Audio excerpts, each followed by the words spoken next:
Organisations are finding it really challenging to navigate through the complexity of trying to deliver sustainable development outcomes.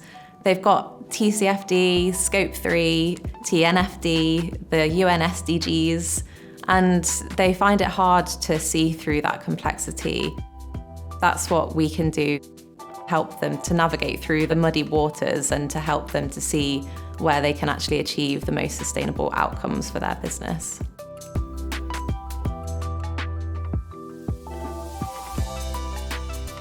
We know that the biggest sustainability impacts of an organisation tends to fall within their wider value chains.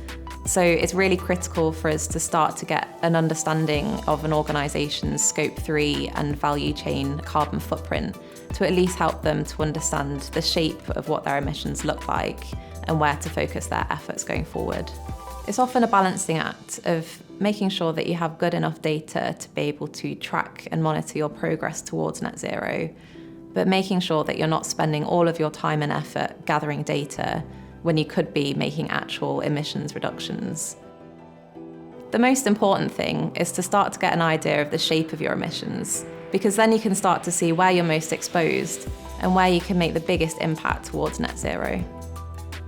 Carbon is only part of the climate story. It's just as important for clients to understand what their climate risks and opportunities are. To identify key risks, we would look at different climate scenarios in the countries that the organisation sources from to see how the climate is projected to change. We would also look at different reporting requirements to see if there's any key legislative risks that they would also be facing.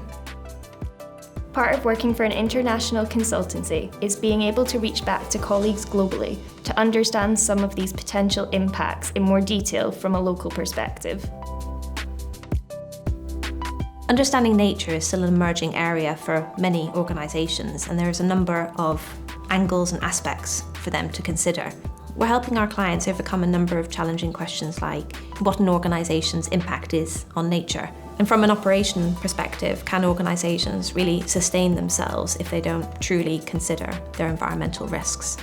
Large financial institutions are also starting to incorporate nature into decision making, so access to funding in the future will be more difficult without considering nature in design.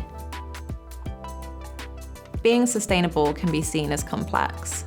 Organisations need help to navigate through this complexity so they can focus their time, money and efforts on making positive and lasting change.